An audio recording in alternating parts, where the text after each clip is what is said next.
large room, white candles, a three-tiered cake, and soft music floating through warm golden light. At first glance, it looks just like a wedding. But then, you take a closer look. The bride isn't really a bride. The groom is no longer a groom. There are no vows, no rings exchanged.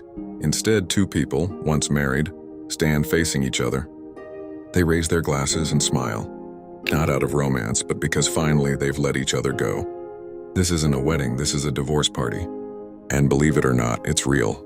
In Belgium, the heart of Europe, divorce parties aren't just a modern trend. They're turning into a true social ritual, where breakups are celebrated and with style. When heartbreak no longer ends in tears, but in wine and fireworks. When goodbye is announced with champagne corks and confetti, you can't help but ask, have the Belgians lost their minds? Or have they discovered the most human way to end love? To understand why such a strange ritual exists, and how it became an actual cultural event, we have to start with a surprising truth. Nearly 2 out of 3 marriages in Belgium end in divorce. That's a staggering number, and yet instead of mourning it, many Belgians began to see it differently. They asked, why must breakups always be tragic? Why can't we celebrate the courage it takes to walk away from something broken? And from that question, something unexpected happened. What began as casual cheer-up drinks among friends turned into a celebration with cake, invitations, a DJ, and themed outfits. And thus the divorce party was born. There are invitation cards, there's a dress code, sometimes white and black. There are speeches, not of eternal love, but of mutual release. Friends and family raise their glasses, not to bless a union, but to honor a dignified parting. No wedding march. Instead, the pop of champagne, loud and proud like a declaration, I'm free. Belgians believe, if weddings are ceremonies of beginning, then divorces also deserve a ceremony of closure. No more shame, no more secrecy, no more pretending. A well-held divorce party is a way to end a chapter with grace, reflect with gratitude, and reclaim your identity. Brews in a soft May afternoon, in the backyard of a small cafe, sunlight filters through the branches of an old tree. White tablecloths, slow music, a 2-tier cake, but no bride and groom standing side by side. They stand on opposite ends of the room, pouring wine, smiling gently, each wearing half of the wedding ring they once exchanged, a symbol of both memory and closure. This is Hannah and Tom, once admired as a perfect couple.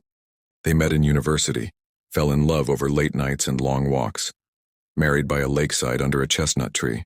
But 12 years later, they found themselves in a different kind of ceremony. No betrayal, no scandal, no dramatic collapse, just love that quietly faded. It was Tom who suggested it. We celebrated the beginning. Why not also celebrate the end? Let's close this story with intention, not silence. Hannah said nothing for a long time, then nodded. Not to make peace, but to acknowledge what needed to be spoken aloud. We once loved deeply. Now it's time to let go with grace.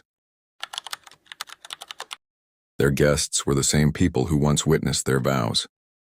Now they came to witness the farewell. A slideshow played, from their first date, to wedding photos, to holding their first child. And then the screen paused. A soft silence no one needed to ask. Everyone understood. Tom raised his glass. I haven't lost her, and she hasn't lost me. We've simply returned each other to the paths we now must walk alone. No tears, only hugs, a final toast, and a slow jazz tune drifting gently into memory. For centuries, we've created rituals to mark life's major transitions. Weddings, to begin something new. Funerals, to honor endings. New Year, to leave the past behind. But breakups? We're told to simply move on.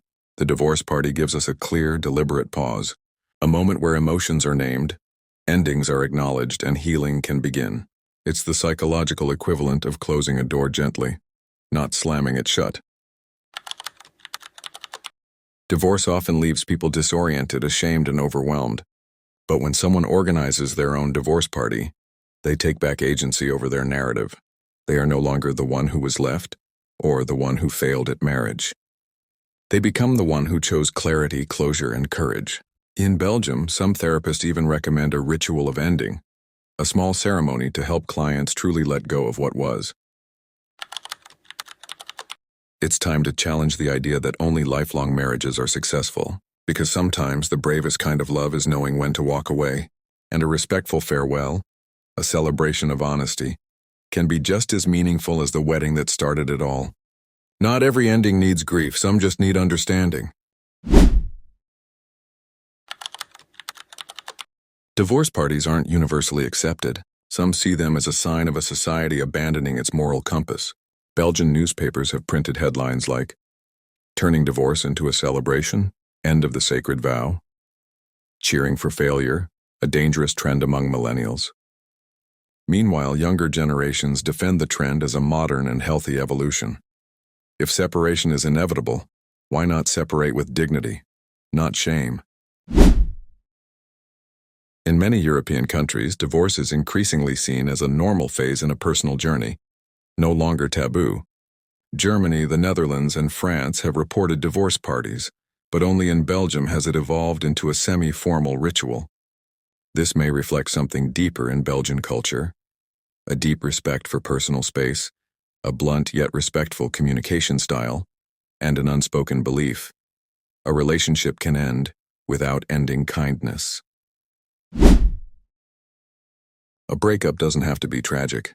Sometimes it's a sign that two people have grown brave enough to choose what's right. And sometimes a small party, with friends, with wine, with a quiet smile, might be the most beautiful way to close a deeply meaningful chapter. In a world where everything has a birth ceremony, maybe we too deserve a ceremony for goodbye. Follow Mysterious Europe for more strange but true customs, where the weirdest traditions often reflect the most human truths we never noticed.